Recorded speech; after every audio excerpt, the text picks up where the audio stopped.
मुजफ्फरनगर से एक ऐसी खबर आ रही है जिसने लोगों के अंदर आक्रोश भर दिया है।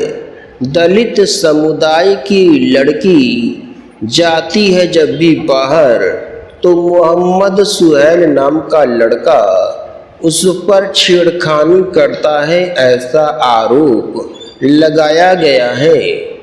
आपको बता दें कि जब लड़की और उसके परिजनों ने छेड़खानी का विरोध किया तो आरोप है कि सुहैल, फैजान, फारूक, अकील, सलीम समेत दर्जनों लोगों ने उस दलित समुदाय की लड़की के परिवार पर धारदार हथियारों से और लाठी डंडों से हमला कर दिया।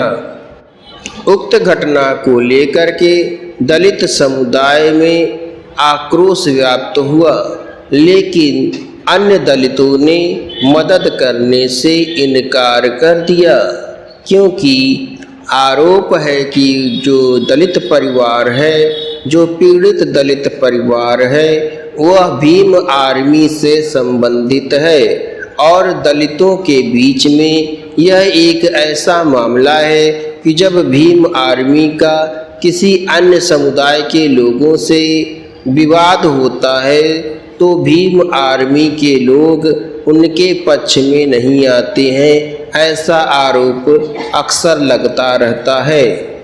आपको बता दें कि साक्षी हत्याकांड में भी जो लड़की थी वह दलित समुदाय की थी और कोई भी दलित का बड़ा नेता, न प्रियंका वाड्रा और न ही कोई अन्य वहां पर पहुंचा जो दलितों को ठेकेदारी करते हैं। हालांकि भारतीय जनता पार्टी, विश्व हिंदू परिषद और बजरंग दल के कार्यकर्ताओं ने दिल्ली के साक्षी हत्याकांड में विरोध किया था और इसमें भी विरोध करने की आशंका है। हालांकि उनको विरोध नहीं करना चाहिए, क्योंकि जो साक्षी मलिक की मृत्यु हुई थी उसके घर वालों ने भी कहा था कि वह आम आदमी पार्टी के वोटर हैं और आम आदमी पार्टी को वोट देते हैं। बहरहाल यह तो भारतीय जनता पार्टी की बेवकूफ़ी कई लोगों ने कहा कि कर रही है कि दूसरे पार्टी के वोटरों से अपनी सहानुभूति जता रही है, जबकि और लोग जिनको वह वोट देते हैं वह किनारा कस लेते हैं। अब चलते हैं इस मुजफ्फरनगर के मामले की ओर। तो मुजफ्फरनगर के मामले में भी भीम आर्मी के किसी सदस्य या दलितों के हितैषी किसी सदस्य ने कोई भी आवाज़ उठाने से मना कर दिया, ऐसा क्षेत्रीय जनता ने कहा है। अब देखना यह होगा कि भारतीय जनता पार्टी, विश्व हिंदू परिषद और बजरंग दल के कार्यकर्ता वहां पहुंचते हैं कि नहीं।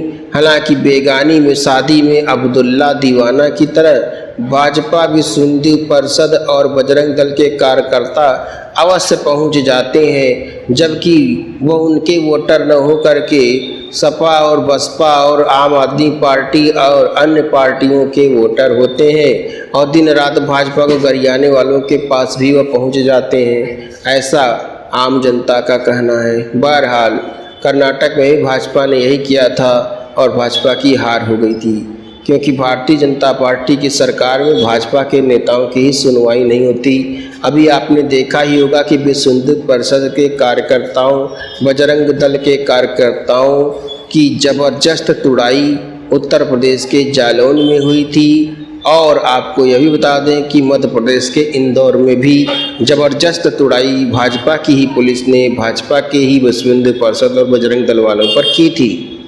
तो यह भी डरते रहते हैं कि कहीं ऐसा ना हो कि पुलिस उनको पीट दे।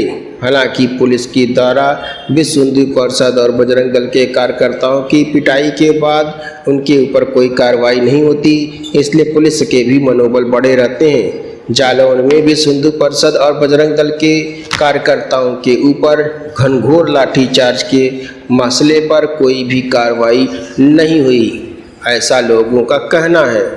बहरहाल मुजफ्फरनगर की इस घटना में पुलिस ने मुकदमा दर्ज कर लिया है और गिरफ्तारी भी शुरू करने की शुरुआत कर चुकी है। आपको यह भी बता दें कि जो लड़की है उसके साथ वह लड़का अक्सर छेड़खानी करता था और उसके बाद एक समय हद हो गई। छेड़खानी करते समय प्रत्यक्षदर्शियों ने बताया कि वह अपने ओंठ को उसके ओंठ से सटाने की कोशिश करता था, उसकी कमीज के अंदर भी हाथ डालने की कोशिश करता था और उसके सलवार के अंदर भी हाथ डालने की कोशिश करता था। हम तो सिर्फ कोशिश करने वाली ही बात कहेंगे, लेकिन प्रत्यक्षदर्शियों ने कुछ और बताया है जिसको हम यहाँ पर बता नहीं सकते हैं। कुल मिलाकर के छेड़खानी मामूली छेड़खानी नहीं थी, बल्कि विभत्स और भयंकर तरीके से की जाने वाली छेड़खानी थी।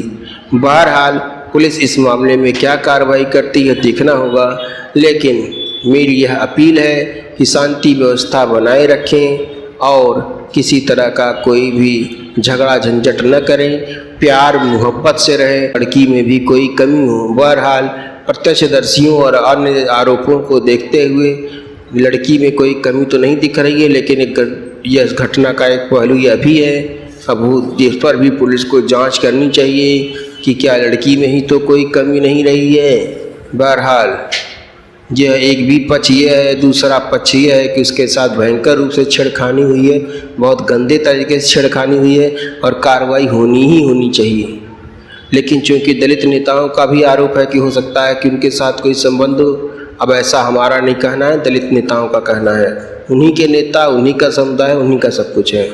तो अब देखना यह होगा कि पुलिस को सभी एंगल से जांच करके निष्पक्षतापूर्वक कार्रवाई करनी चाहिए, क्योंकि मुझे तो ऐसा प्रतीत हो रहा है कि दलित नेताओं का कहना कि लड़की के चरित्र में खोट है बिल्कुल सरासर बकवास है।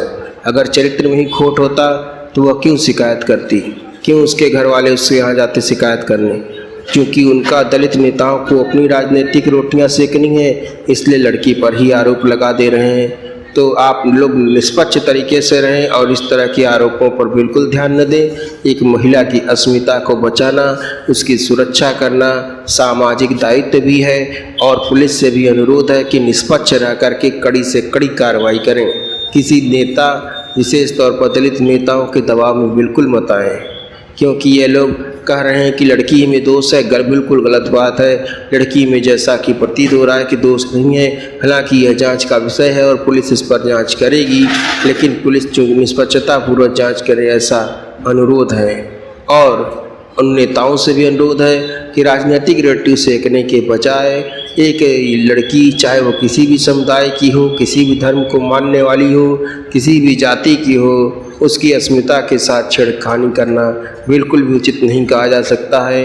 और इसलिए इस पर राजनीतिक रोटी सेकने के बजाय उनको चाहिए कि इस लड़की के पक्ष में भी आवाज़ उठाएं, क्योंकि किसी भी तरह से इतनी विभत्स तरीके से छेड़खानी कहीं भी उचित नहीं कही जा सकती है।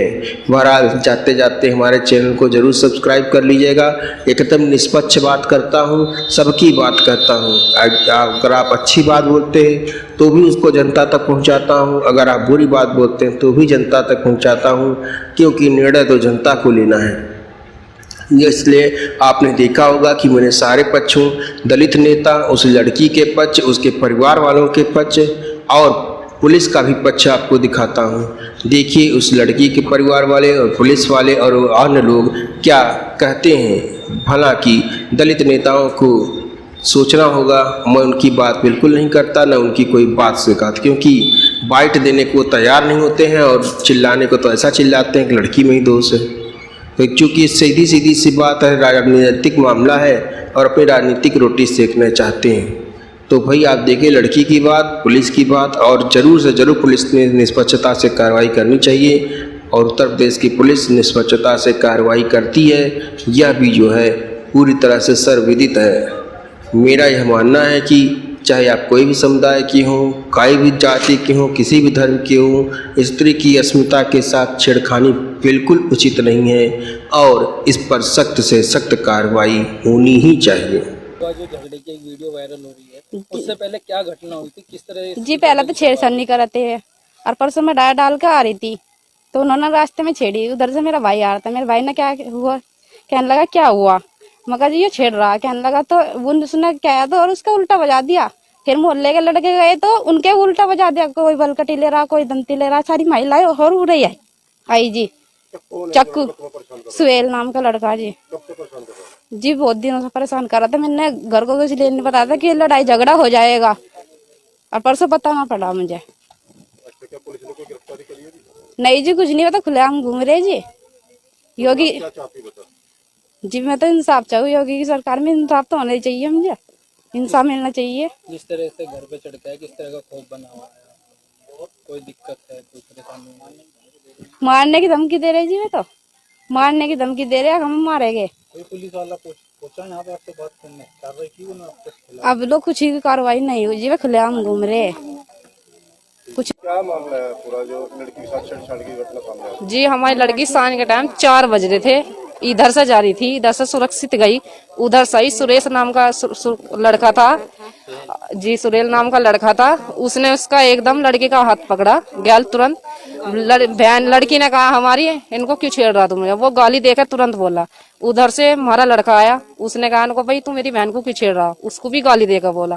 फिर जो हमारे लड़के और पास के थे ये यहाँ पे खड़े होकर आए, ये कहने लगे भाई तू बहन को क्यों छेड़ रहा हमारी। उनकी जो बीरबन्नी थी, नई थे, सारे मुसलमान झज्जे सब थे, उन्होंने एकदम तलवार गंडसे ये सब लेकर आए, हमारे हाथ में कुछ नहीं था और हम पे हमला करा जी। यहाँ तक हमारे घर तक आए, और जो सबूत भी है हमारे पास दिखाने के लिए, तलवार काट रखी है, सिर फाड़ रखा है, लेडीज की भी है, सब कुछ है जी। कितने लोग घायल हुए आपकी तरफ? हमारे घायल हो रहे जी 4 लोग, 3 अस्पताल में हैं, और बाकी के निशान हैं पेट पे, आंख पे, 2 लेडीज के चोट लगी है जी। तो आपने पुलिस में शिकायत? जी पुलिस में करी, प्रधान के करी। जब पहले छेड़छाड़ी हुई थी प्रधान के पास गए थे हम लड़के को लेकर, उनने प्रधान ने ये कहा कि भाई मैं कुछ नहीं कर सकता, जो छेड़छाड़ी कर रही है अपना आप मामला खत्म करो। हमने कहा कि प्रधान तो सबका है।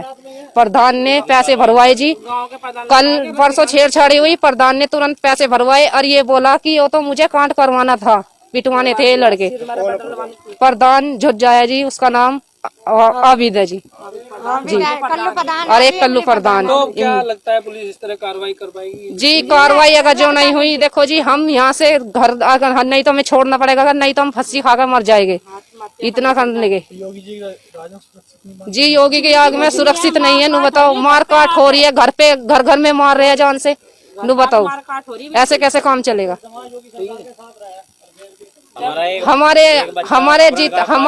हमारे ढीमरों में एक बच्चा अपहरण कर रखा है, एक हमारे में मार दिया, एक बोरी में भर के मार दिया उसको, जब भी योगी की सरकार ने कुछ नहीं करा। पैसा हम गरीब आदमी, ये बताओ हम कहाँ तक पैसा भरेंगे, उनके जमीन जायदाद सब चीज है उनके। तो भी आप क्या चाहती हो? हम जी इंसाफ चाहते हैं, हमारे घर में कोई हम लड़की लिगड़े, बहू बेटी लिगड़े, छेड़छाड़ी ना हो। कोई समझौते का दबाव बनाया जा रहा है? नहीं जी, अब भी हम अपनी लड़की को धमकी देते हैं जी, नु कहते हैं कि मार के छोड़ देंगे या कुछ भी हो जाओ। अगर जो कल मैं गई जी राशन लेन, कल भी मुझे छेड़छाड़ी करने को तैयार हो गए थे। कल मैं राशन लेन गई है स्कूल पे, कल मैं भाग कर आई हूँ तुरंत, मैंने बहुत तेज लड़की को मैं अपनी यही छोड़ गई थी, मैं बहुत तेज भाग के मैंने जान बचाई। 2 लड़के थे, उन्होंने मुंह बांध रखा था। हाँ जी, मैंने उन लड़कों ने 2 लड़कों ने मुंह बांध रखा था। जिस टाइम पे मैं राशन लेने गई स्कूल में, उस टाइम पे मैं इधर से गई, उधर से 2 लड़के एकदम स्कूल में से लिगड़े मेरे पीछे से, और एकदम दोनों के दोनों मुझे पकड़ने हुए, मैं उनसे झपटा देकर भाग के आई हूँ बहुत तेज। तो क्या कहूँगा तो पुलिस उस टाइम पे पड़ी थी जी, पुलिस ने कोई जवाब नहीं दिया, पुलिस पड़ी रही थी जी। थाना भोपा के ककराला ग्राम में 2 पक्षों में घर के सामने बैठने को लेकर के झगड़ा हुआ है, जिसमें कुछ लोगों को चोट लगी है। अभियोग पंजीकृत कर लिया गया है, विस्तृत विवेचना की जा रही है। विवेचना में जो भी तथ्य आगे प्रकाश में आएंगे, उनके आधार पर जो भी दोषी लोग हैं उनके विरुद्ध कार्रवाई की जाएगी। परिवार का कहना है कि अभी तक कोई गिरफ्तारी नहीं हुई। जैसा कि मैंने कहा कि विस्तृत जांच की जा रही है, जो भी दोषी हैं उनके विरुद्ध साक्ष्य संकलन करने का किया जा रहा है, दोषियों की गिरफ्तारी के प्रयास किए जा रहे हैं, अतिशीघ्र गिरफ्तारी कर ली जाएगी। ये दोनों पड़ोसी हैं और पड़ोस में झगड़ा हुआ है, और जैसा कि मैंने पहले भी कहा कि विस्तृत जांच कर रहे हैं कि झगड़े के और क्या क्या कारण हो सकते हैं, उस पर जांच करके आवश्यक कार्रवाई करेंगे। मैंने बार बार कहा कि विस्तृत जांच की जा रही है कि घटना के कारण क्या क्या हैं, दोनों पड़ोसी हैं, क्यों झगड़ा हुआ, इस पर विस्तृत जांच की जा रही है। जांच में जो भी तथ्य आगे प्रकाश में आएंगे उनके आधार पर कार्रवाई करेंगे।